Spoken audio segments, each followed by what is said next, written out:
We're about to begin. Thank you for your attention. We are about to begin our next session. We do have a change, as you can see, up on the panel. Our moderator, Pat Swan, unfortunately could not make it today. She felt terrible about it. But we were very fortunate that Dean Birdsell was able to sit in the moderator role and will do a different kind of job than Pat, but just as effective, if not the same. So we're very pleased about that. How's that for pressure, Dean? I feel the burden. Okay. Joining David, joining Dean Birdsell on this panel are Wayne Ho, Chief Program and Policy Officer of the Federation of Protestant Welfare Agencies, Jeremy Kahomban, President and CEO of the Children's Village, and John Sanchez, Executive Director of the East Side House Settlement. With that, I'm just going to turn it over. We have Developing Talent, Building Success from the Inside Out as our topic. And with that, I will turn it over to you. Thanks so much, Claire. Once again, good morning, everyone. Terrific presentations in the last hour or so, and lots to build on here. And of course, one of the consistent themes was the ability to develop your institutional capacity, and there is nothing more important than trying to develop your people. We have with us the three gentlemen whom you heard introduced a moment ago, but I just want to say, before asking each of them to say a little bit more about their organization and a brief overview of some of the practices that they use to develop talent, that we have different types of organizations here. We have a large multi-site organization. We have an umbrella or intermediary organization, so working at one step remove in some respects, but offering other opportunities as well. And we have a large single site institution. So as we think about ways to graduate this approach, we have people with a wide variety of experience, and one or another will mesh with some of the experiences and challenges that you're facing themselves. So I wonder if we could start with Jeremy Kahomban and just hear a couple of words about the organization and then move down the table, and then we'll get into the question set. Gentlemen? Thank you. Good morning. The Children's Village was founded in 1848 in Manhattan at a time when kids were being arrested in the city and still being sent outside the city. Our work today is much the same. About 40% of our work is residential care. Mostly juvenile justice, a lot of work with Governor Cuomo's Close to Home as we close the upstate prisons and bring kids back close to the city, and foster care. And in our community work, we do everything from prevention to DYCD type programs and a little bit of work overseas in Iraq, Australia, and the Netherlands. Our near neighbor, Wayne Ho. Good morning. That was exciting and rousing. Good morning. That's much better. Thanks, man. It's good to be here today. FPWA, by the way, I have the sexiest organizational name of all the panelists. Wayne's World? Wayne's World. So the Federation of Protestant Welfare Agencies were founded 93 years ago as an umbrella organization to support service providers at that time, which was serving predominantly the Protestant community. In our nearly 100-year history now, we have evolved to an agency that supports, that does policy advocacy work, provides services to our member organizations, and then also institutes faith-based initiatives. We have nearly 200 member agencies. About 150 of them are community-based organizations that serve children, youth, families across generations. And we also have about 50 faith-based organizations. The vast majority of these faith-based organizations are service providers, so they're not necessarily houses of worship, and they cut across different faith communities. So it's no longer just Protestant organizations or Judeo-Christian organizations. We do have Muslim organizations, Hindu organizations, and Buddhist organizations, which are all part of our network. We recently completed a strategic plan looking at where we're heading into our next century, and I will get into how that relates to our talent development internally and externally. Thanks. Hi, I'll not make the mistake of wishing you a good morning and hearing a pin drop. I'm John Sanchez. East Side House Settlement was established in 1891 on the east side of Manhattan. We are now headquartered in the Mott Haven section of the South Bronx. So that's a bit of an anomaly, but we decided long ago that the brand was worth the disconnect between our current location and where we were established. Currently, our focus is education and technology, but like all settlement houses, we serve our youngest customer is 2, our oldest customer is 90 plus. We operate now out of 24 locations, Manhattan, Northern Bronx, as well as the South Bronx, which presents challenges we'll discuss later. Thank you. Terrific. A variety of perspectives, some also very well-established institutions. Just for the record, by the way, Baruch College, just 2 blocks down the street, 1847, beat you by a year, but I'm sure many of your original clients came back here back in the day. He's not a competitive moderator. Not at all. Not at all. So I'd like to start with this question of inside and outside. Obviously, we do hiring from the outside. We also do talent development from the inside. And inside and outside mean different things to each of you at the table. I wonder if you could say a little bit about how you deal with the inside-outside question, both in terms of identifying talent and then thinking about developing that talent. And Jeremy, can we begin with you?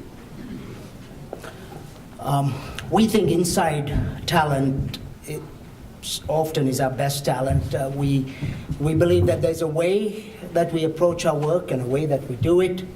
It takes time for anyone that comes to the Children's Village to kind of understand what we believe and why we believe it. I mean, to give you a couple examples, in foster care and juvenile justice and in most of the work we do in and around New York, we really believe that a lot of our work is about social justice. We don't think that kids who are in foster care are there because the gatekeeping function is so good that we picked up all the kids of color and put them in the system because their parents are crazy, or that the boys who have been arrested, boys and girls who have been arrested every day, the only criminals in the city that need to be arrested and put in juvenile justice in the system. So it's difficult for someone to come from the outside and understand how strongly we feel about this. Doesn't mean that we don't do good mental health work, doesn't mean that we don't address all the needs, but we come from a place of conviction that social justice is a big driver in our work, and it has been a historical driver certainly at Children's Village, when for 60 years all our kids were Irish Catholics. In Manhattan. So we look to build from within. And in that hire, we are looking for, when we look at managers, we are looking for those who are inoculated against the difficulty of the work we do. It's tough. You work with juvenile justice, foster care, community work. It's easy to complain about our commissioners. It's easy to complain about the bureaucracies that we work with. It's easy to say, well, when we went to Iraq, it was so much easier. We could just walk in and do this. Nobody asked us a question. Well, you're in New York. It's highly regulated. It's government funded. So we're truly looking for people who can rise through the chain of command that absolutely are inoculated against complaining and dragging spirits down. And we are hoping that as people rise through the chain of command, that their passion is still intact and that we haven't jaded them and broken them before we promote them. So if those two conditions are met, you're going up. So resiliency becomes key. Big time. Just before we move on to Wayne, how do you deal with, do you wind up as a result doing onboarding, a formal onboarding process? And do you do a version of that for your internal people as well as the people who come to you from outside? We do. And we really started this about 9 years ago, where we went out and said, look, let's identify those people in our organization that are doing great work but may not get selected by us because we just don't know if they're ready for the next promotion when it comes along. And we have a fairly prescribed curriculum that we started with. We brought some of our trustees in. So doing everything from fundraising to rate setting.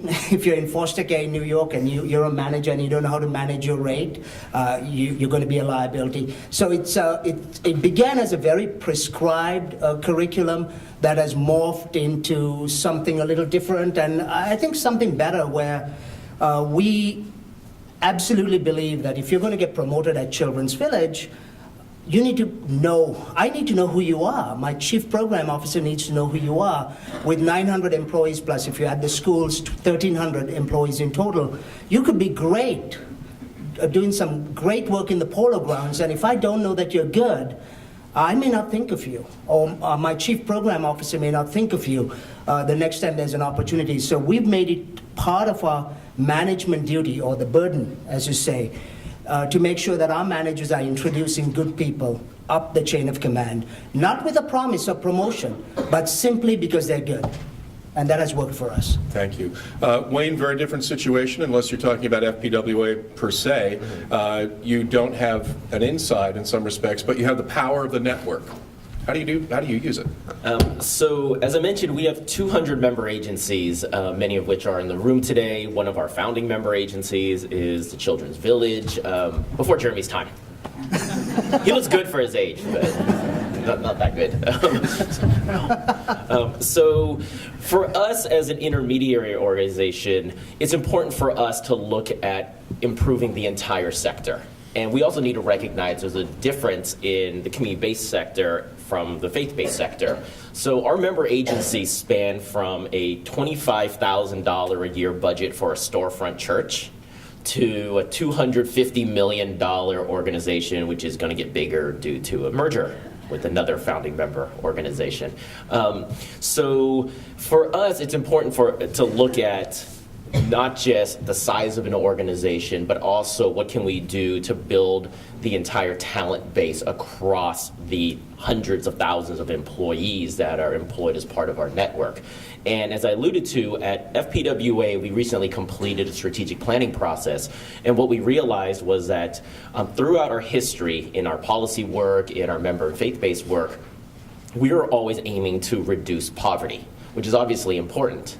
But reducing poverty doesn't necessarily guarantee people an opportunity to move up the economic ladder or for us to promote more economic equity and opportunity here in New York. So that's where our recent strategic plan said that we would be a champion in promoting upward mobility for New York's most vulnerable. And the shift for us in doing that meant that it's not just enough for us to support our member agencies in their work, but what can we do to shift the community members themselves to the center of our work, which as a federation becomes very challenging because many of the reasons that we have member agencies is because of the support we give, the re-grants, the financial assistance, and the capacity building. So I lay that out there to be that while we continue to do, or we're starting to expand our advocacy work to be more people-centered, and that's where we've worked with folks now around supporting worker owners on worker cooperatives. We're starting to do some work with day laborers. It's also important for us to continue enhancing the talent and the strength of our member agencies, not just because we want them to do better services, but we want them to be our advocacy partners. So that's where recently, and our CEO, Jennifer Jones-Austin, has made a commitment to building up our sector and our membership. And we've been fortunate to get some funding in order to launch our Center for Leadership Development, of which one of the programs is actually partnering with Baruch.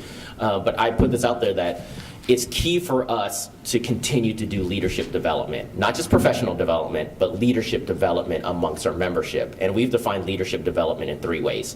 One is the leadership of the leadership staff, the board of our member agencies. Secondly is organizational and program development. We still want best practices out there and be more culturally competent, language accessible programming and evidence-based. And third is civic engagement. We want our membership base to be more involved in our advocacy work. We think it's more responsive, more responsible. Internally for us then, we are still a small organization or a mid-sized organization. We have about 35 to 40 employees. So what that meant for us as we've implemented our strategic plan is that we've brought in new policy staff and organizers that have more work in doing movement building and on-the-ground work, which is a shift for how we've been doing our policy work, and it's a shift with how we're not just engaging with the staff of our member agencies, but also engaging and building the capacity of the clients and community members of our member agencies to become our advocacy partners.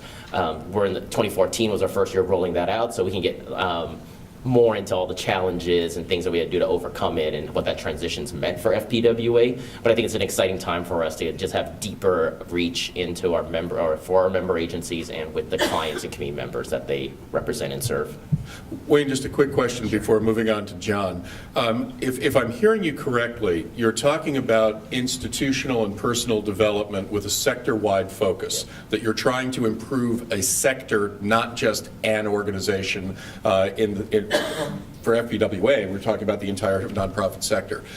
Do you ever run into resistance among your constituent organizations because they feel that training people is ultimately not necessarily something that builds their capacity? And how do you sell if you run into that resistance, which I'm guessing just once or twice may have happened? How do you sell that process of a broader perspective? I mean, I think we've been fortunate that we haven't had pushback from member agencies as we've launched the Center for Leadership Development. It was actually through all the research we did and assessments we did through our strategic planning process that we've received feedback from funders and other stakeholders that they want to see more capacity building that's targeted. So we wanted to make sure we offered capacity building that was different than what other federations, coalitions, and providers out there are doing.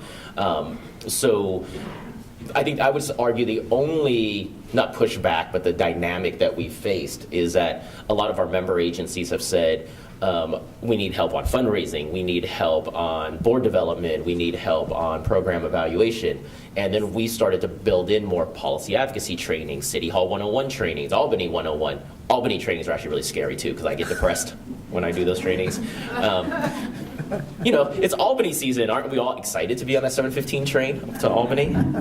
No, nobody is. But I think that's the part that has, for us, there's some dynamics there, is that we want to, I think all the members come to us because they know it's important to do policy advocacy, but I think it's usually been seen as that's FPWA's role, and we'll just send some staff to come along with you to Albany Day or City Advocacy Day. But now we're saying become our true partners and not just bring your staff, but bring your community members along with us. And I think it just changes the dynamics of what engagement and capacity building and leadership development means. Thanks. John, you mentioned that you've got multiple sites. Do you feel that you have a pretty coherent culture across those multiple sites, or is that one of the issues that you deal with when you talk about promoting from within across sites? We have a coherent structure because we work very hard at it. And your culture, when you talk about staff development, there's what you can control and there's what you can't control. So culture and consistency and goal setting around promotion internally is an element that you, as an executive, you can control. Constancy is an element you can control. If at every meeting that you're having at all levels of your organization, because for me it's part of succession planning. We tend to think of succession planning at my level, but succession planning is at every level. So one of the items on everyone's job description at East Side House is find your successor. Because we have enough people that have been promoted that it's real. So going to the point made earlier, when I ask you to recruit your successor, it's not a threat. There's going to be an opportunity because I'm having this conversation with you because I recognize strengths. And you will be rewarded for that. So it's what you can't control is your capacity. We do a lot of work in training up our staff. Internally, we run a what we call a leadership academy, where our senior people mentor and do workshops on different management issues with our younger people. It helps our senior people not look like the boss so much as a teacher, but we've been able to get an outside consultant, I could use more of her time, to help us organize that so that it's meaningful. The other point I'd make, for us, the internal-external dynamic has been evolving. I got to Eastside House in 1989, fresh out of high school. And at that time, those of you who remember the South Bronx, remember the crack epidemic.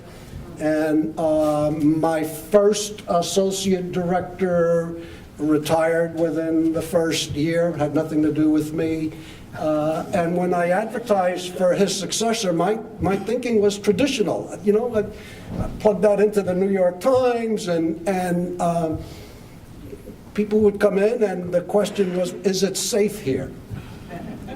And you know, I could, in the context, I could understand the question. I don't want to be disparaging, but if you're coming into a job interview and it's a senior level position and you have anxiety about your safety, it's not going to work. So it's not that it's not that I had a brilliant insight, but I had a fellow who had been a center director for 20 years.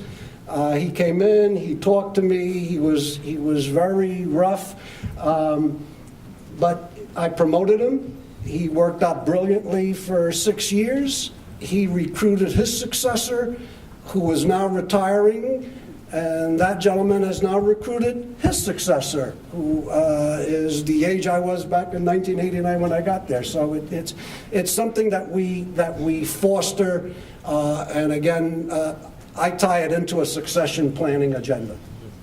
This is terrific, and I'm hearing some very common themes. A strong culture of advancement from within, of sort of self-succession at every level of the organization, rewards for participating in that culture, keeping your eyes up off the ground to a certain extent to a larger vision. Let me add another big question to all of this, and that is the importance of creating a diverse leadership pool in your organization.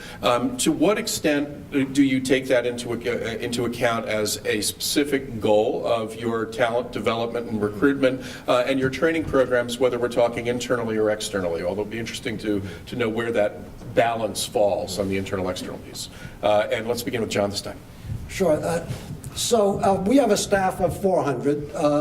Those of you who know the South Bronx know that primarily it is 60% Latino and 40% African American.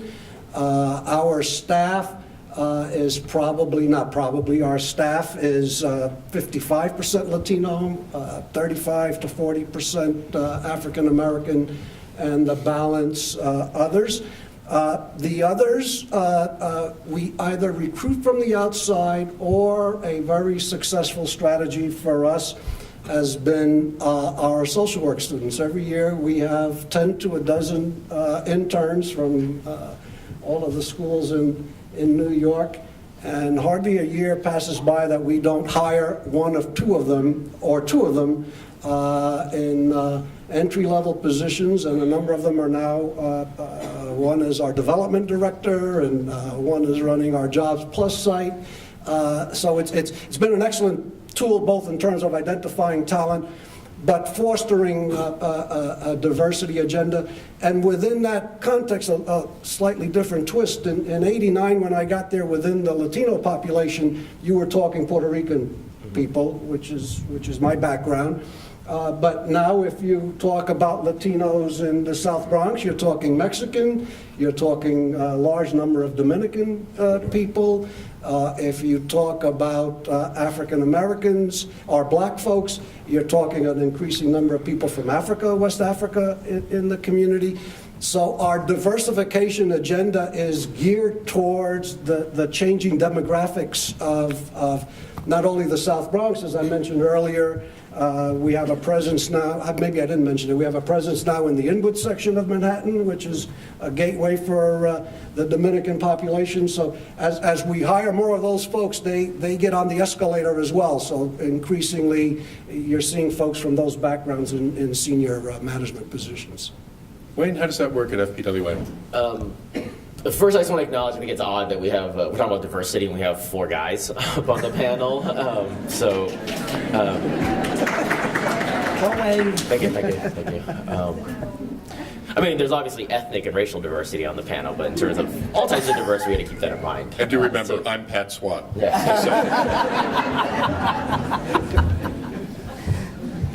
I'll tell jokes at the bar across the street. Comment on that one. I think diversity becomes really important for FPWA. We're about 80% people of color in the organization. Vast majority of the staff are women. The leadership team, our CEO is a woman of color. Our leadership team is pretty evenly split between men and women, mostly of color. So I think it's something for us is that diversity becomes important because if we want to achieve our mission and especially our strategic direction, we need to keep diversity in mind and be intentional and purposeful about how we implement it. And we're looking more and more at that also at the board level. I think like many longtime organizations, our board is not as diverse as our staff and definitely not as diverse as the communities we care about or are representing and advocating for. So especially as we've moved forward in the last year and a half in implementing our strategic plan, we've been more purposeful in our hiring practices to keep diversity in mind as we do an interview process. But it's not just about interviews, it's about who applies, how we get the word out there to as many communities as possible, and how we bring these individuals in to give them an opportunity to just interview with us. So I think that becomes very important. As we've gone out to recruit new member organizations or this is something we keep in mind too when we're engaging with potential member organizations. We do look at their staff and board diversity. We do look at some of their policies on how they do incorporate diversity, and that becomes more important for us because as we move towards more of from the traditional health and human services work and advocacy, but more into economic equity work, we want to make sure that the voice of the community is representative. So I think that's been something that's always been important to the Federation, but I think it's been much more in the forefront under the current leadership that we have. Great, thanks, Chairman. So I'm going to be the odd one out here. Hear me out before you throw anything. I think the easy answer here is to say, yep, we want diversity, but I think I'd be less than honest if I just gave you that blanket response. The reality is that we hire for competence, and we are very proud to do so. Now, and there are some other things that are attached very closely to that, meaning that when you work in a neighborhood, you want to have staff that both have spine, so they're not afraid to be in that neighborhood, that can relate to our people, that have language competence, cultural competence. You want to nail all of that down. But we think, we first look for people who are extremely competent, and we like to promote people who are competent. We strongly believe, and in fact I would go out and ask any one of my vice presidents or assistant vice presidents, if I look at their team and I don't see the great diversity of the greater New York City area represented there, my question is, how can it be that in this city we can't find diverse competence, right? How can we not find that? Because we think good people can help others, period. We want to promote groups that have been excluded. So if you come to any one of our sites, if you come to the Polo Grounds, we love hiring from the Polo Grounds Public Housing Development. If you come to High Bridge, I think all our staff there are from High Bridge. But we like the racial diversity. We love it. And there's a story behind this, and it's very personal. I came into this work in 1991, and I applied to work at a large organization here in the city, and no one would hire me. It was a human service organization, and there were probably reasons for that. I was trying to come out of the military to go into this work. I just finished up with ROTC, but it didn't matter what my story was. I told them, look, I can work with people, I'm pretty good. My parents are medical missionaries. My dad was a Buddhist monk who converted to Christianity and married a Sephardic Jewish woman. So, I mean, I've done all this, right? But no one would hire me. And the one that finally said he would hire me, some of you know, was Bob McMahon, who ran SCO. He said, I'll give you a job.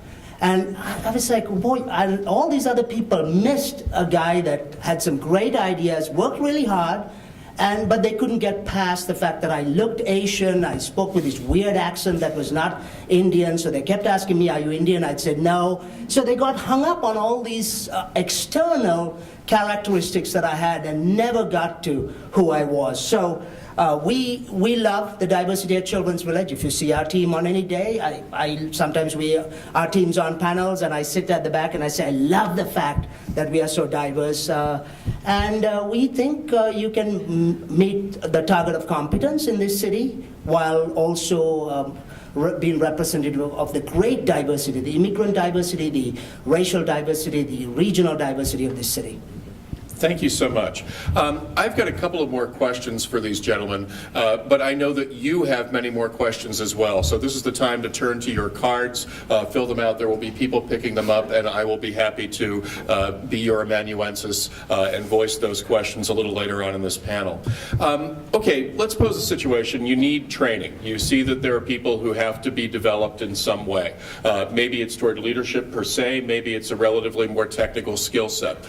You've got a tremendous range of options. You've got organizations, many of which are represented in the room, NPCC, depending on what you want, VCG Governance Matters. You've got training programs through FMA and others. And I'm sorry, I'm not trying to, I'm leaving people out, I know, but there's a whole range of private providers. As Chief Sheehan mentioned in his remarks, there are programs at many universities in the area, including this one. Thank you for that, Mark. We're very proud and pleased to be working with FPWA, as well as the Partnership for After School Education, United Neighborhood Houses, and Hispanic Federation, and many others represented in this room.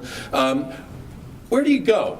You know, how do you make choices, and when do you decide we really want to build this in-house? This should be something that we do for us. Wayne, can we begin with you?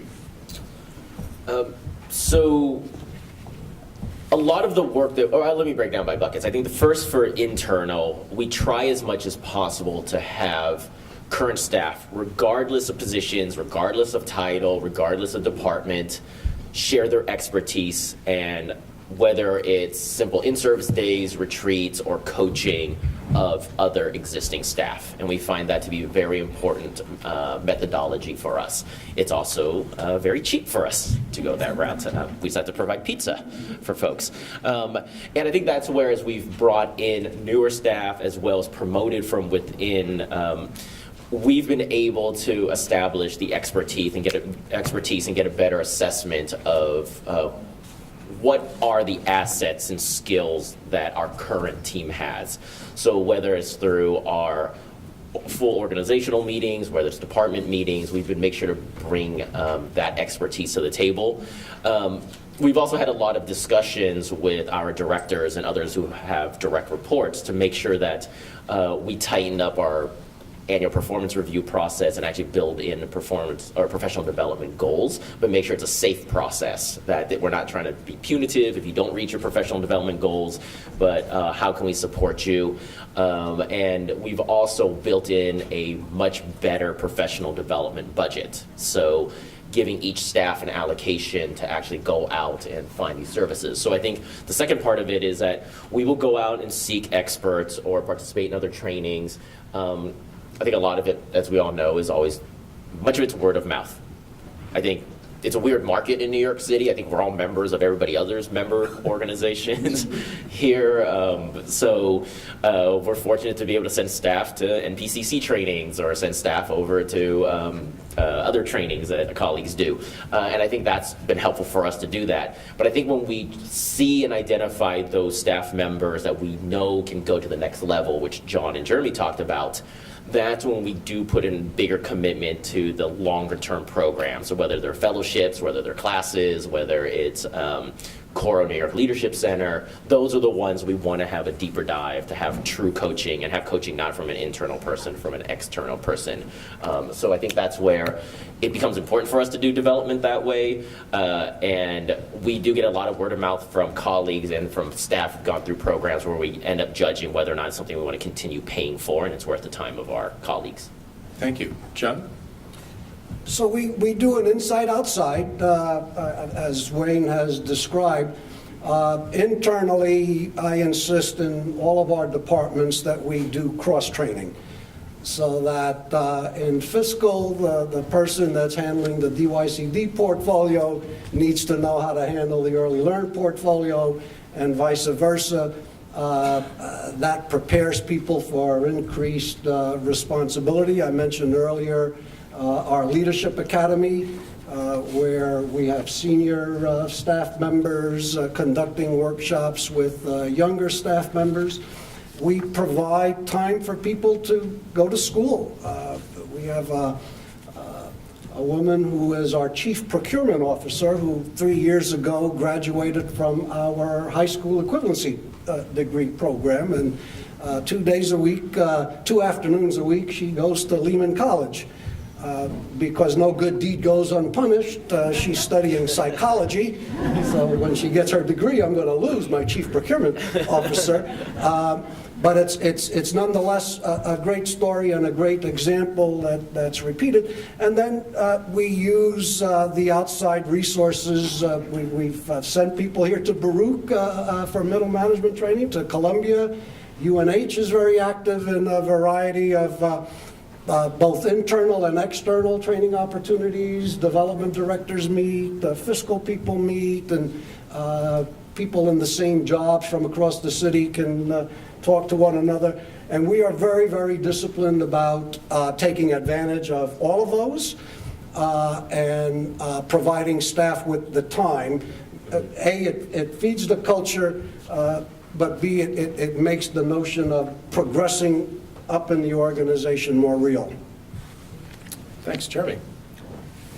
So I think we are somewhat similar. If you start at Children's Village, regardless of your position, you go through 8 days of training. And if you work with children, we add 2 more days to the 8 days where you work in a mentorship relationship in a cottage or in a community-based site alongside children. But then I think we've learned this, we've definitely learned this the hard way, that some things you just got to do, pay the money and buy the expertise. We learned early that in this day of the internet, where you can search for anything, download anything, cut and paste anything, you can end up with a curriculum and a very smart staff person, and we have many that says, I can do this.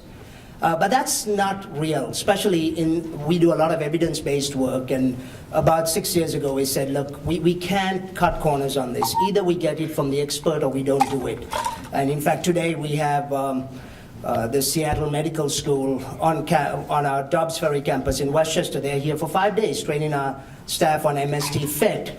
Because it's, we could do it. We've got great MST staff. We've been doing it for 13 years. We know how to do it. But the way the research model and the fidelity to the model, we don't understand, and we just had to pay the money to get them in.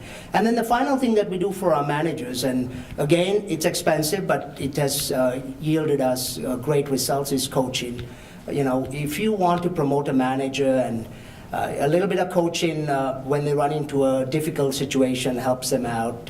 And it could be from anything like a newly promoted manager not connecting to the department because the department's loyalty was to the outgoing person who did everything different, and the new person wants to make some changes.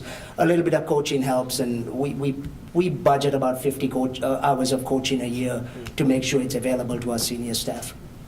Okay, I've got a lot of questions in front of me right now. I doubt that we'll get through all of them, but I'm going to try some creative combinations so that we can get through as much as possible. I was going to ask a funding question, but that funding question has been placed in a particular way out of the audience, and that is, how do you do it, but how would smaller organizations go about doing this? Are there particular resources, are there particular strategies that you employ and that you think smaller organizations in particular can employ? And anybody, this jump ball, anybody go for it. Having been at a much smaller organization at one time, if you are the executive or a senior manager at a small organization, the most powerful training tool is your example. Your leadership counts, absolutely counts. If you have the conviction and the energy to set the right example, you can create that culture that feeds on itself. I see it happen every time. Even at the Children's Village, the culture that is getting created in Staten Island is entirely tied to the 2 senior people we put on this new project working with trafficked girls, very high need. But they're creating a culture, and their example is what will make or break that site. I would add networking. Some of us belong to FPWA, some of us belong to UNH. There are different umbrella organizations in town. United Way of New York City is not necessarily an umbrella organization, but they provide capacity building activities for the nonprofit sector in the city. So you need to get out there and explore those and possibly consider joining those organizations. I'm not here shilling for Nancy Waxstein, but why not? But you need to connect with others who are facing the same challenges and that can provide venues that you can take advantage of simply by providing free time to your staff to participate. As the former executive director of a small CBO, we didn't have the budget that I do now at FPWA, and I think that two things. One is making time for it, and then two is just building a culture of learning. So as much as possible in my old organization, and we're trying to carry that now to FPWA, is that whether it's after meetings, after events, after conversations, we always try to build in just a quick, simple plus delta evaluation so we can figure out how we can do things better. And I think it's helpful for people to continue learning that it's okay that if we build it into the last 2 minutes of any meeting, then it's something that we can do when we get to larger conversations about performance or events or other things. I think the other part of it, it's getting out there and letting your staff have the time to do it. So if you don't have the money, when you join the NPCCs, the UNHs, the FPWAs, CRE's Leadership Caucus, or any other thing out there, like for a few $100s, which might seem a lot when you run a small organization, but for a few $100s, you can get a lot of traction and development of your employees. So I think it's just worth it. A number of people have asked questions about the burden on the individual employees undergoing training, that this is usually a job plus thing, right, that you've got to get everything done that's on your table anyway, and now you're also responsible for lifting your head and looking at this wider vision and undertaking the training itself. How do you cope with that? From my vantage point and my experience has been that 99.9% of the world wants to be with a winner. And people want to be teachers and people want to be seen as mentors. So if you take advantage of that very normal human predilection, recognize it, reward it, but also be sensitive. That's sort of what's behind it's what's behind the cross-training agenda that I have. If you're free to go and participate in an outside activity, I'd like to have someone sitting in your chair pinch hitting for you that day, and then when your colleague goes out, you can pinch hit for them. It becomes a win-win. You get a lose-lose when you're not mindful of the fact that we're in the human services professions, but it is work, and there is stress associated with the work, and some days are better than other days, and as a leader you have to be mindful of what you're asking your staff to do and to facilitate their doing it, and when they step up to the plate, acknowledging it publicly. And I think there's some more flexibility when my former organization, my current one, were intermediaries. So policy advocacy, doing capacity building work. We don't see clients every day at 3 o'clock there's an after school program, or we're doing senior case management at 1 p.m. every day. So it gives us more flexibility on how we can adjust employees' hours. But what we try to do though is make it clear in supervisory meetings that after you've gone through the training or gone to the workshop or done your coaching, bring it back to the next team meeting, bring it back to the next all-staff meeting. So if there's an expectation of you just not sitting there like a robot taking notes, but we want to see you not just implement in your day-to-day work, but we want to see you share that out to the rest of the organization. And I think it makes it easier for that financial investment too. So if you go to a training at the Partnership for After School Education, or if you go to some policy briefing at the Human Services Council, it's your job to always bring that back to the table with the rest of the team. I actually think it's a false choice. I'm busy, so training is a burden. It only becomes reality if your training really sucks, and I'm falling asleep in it. I think apologies for if I offended anyone. But training is part of the culture, right? So if the staff at Children's Village feels that the training we do is a burden and it's taken away and not given to them, I failed. I've absolutely failed. We have about 40 to 50 open positions every day, which means that we're running 2 cycles a month of our 8-day training. Unless I'm on vacation or unless the commissioner wants me for an entire 8 days, I always speak at the training because I think it's important for our training department to know that training is important to me, and I also want the staff that we are hiring, well, first I want them to put a face and an accent together, but after that I want them to know, hey, this is really important. This is going to help you be better. Agencies like Children's Village can easily get into this rut where we think we've figured it all out. Just let me go do my job. I can't get any better. There's nothing more you can teach me, especially when you're in a market like New York where we get these smart, well-educated professionals that apply to us. They come as interns. They've got way more credentials than I ever could, and it's easy to get into this idea that I know everything, there's nothing else you can do. So that would be a false choice. Thank you. We have a bunch of questions about salary. Let me ask them sort of all in a heap. Should somebody who goes through training expect a salary bump as a result of successfully completing that training? And do you find training in any way related to what we must say is a generally low salary structure in the nonprofit sector overall? If there's a salary bump and someone has a training opportunity for me, I'd be happy to take advantage of it. We simply don't have the resource. In an ideal world, if you meet a benchmark and enhance your skill set in a definable way, there should be a salary bump.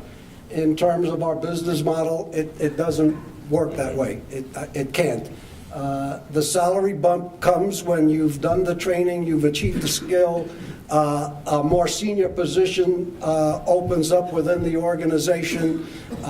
You're not competing with someone who's come to us through a New York Times article. We sit down and talk to you proactively about that opportunity. And if you're interested, we recruit you for it. We hire you. You have a new probationary period. It's not free, but then that's associated with an increase in compensation. It's the same situation at FPWA. We just built it into part of the annual performance process, and it's one of your goals that you have to hit is your professional development goals, but just because you go to a training doesn't mean it's an automatic bump. But I think there's a larger conversation about the sector. In the health and human services sector in New York City, there's about 117,000 employees, which are contracted by New York City. So about 50% of them earn less than $14 an hour. And over 80% of those who earn less than $14 an hour are women of color. So we have to, I think, take a deeper dive about why is it our sector itself continues to underpay the people that are working hard. So put another way, we have caseworkers that look really similar to clients. And we have caseworkers that take advantage or utilize the benefits and the services that its own organization does. Housing, homelessness, health insurance, public health insurance, and other things. So part of this is that seeing that about a year ago, FPWA actually launched a campaign with the Fiscal Policy Institute around raising the nonprofit living wage. So we've actually been engaging with City Hall, working with our member agencies, working with other ally organizations. I'll do a plug for Nancy again at UNH. Every time you plug Nancy, she buys you a drink. I don't know if you guys know this. Nancy's great. Yeah. Thanks, Pat. I'm sorry. You edit everyone else. The more shots you take, the more he starts looking like Pat Swan, too. But we started this campaign looking at specifically how we can get, at least for the New York City social services contracts, to bump up to a minimum hourly rate of $15 an hour. We know $15 an hour isn't really a living wage in New York City. If you do 35 hours a week, that's basically about $27,000 a year. But it starts moving us in the right direction, especially given the administration that's been talking about raising minimum wage. Otherwise, we raise the minimum wage and it becomes an unfunded mandate for the nonprofit sector. So we have other aspirations to go towards state level and philanthropic communities, and we started reaching out to them. But I just want to put it out there that if you're more interested in connecting with FPWA around this campaign, please reach out to me afterwards. And thanks to all those of you in the room who've already signed on. And this has been a big emphasis of the Human Services Council over the last year as well. Yeah, including all the cost of living work that HSC has partnered with us on. Yes. Did you want to? I think I agree with Wayne and John. I would just add that the data on training equating to competence is still relatively weak. It equates well in some sectors, but if you're just not excited about the work and you don't want to do it, training you just frustrates you even more. That's all, because now you know what you need to do. So I think it's very hard to provide salary increases simply based on training. I have gotten the high sign. We are at the end of our panel, but I want to thank our panelists for a terrific presentation. Very insightful. And I'm sure that any of them would be happy to follow up during the next break to learn more. Thanks very much, everyone.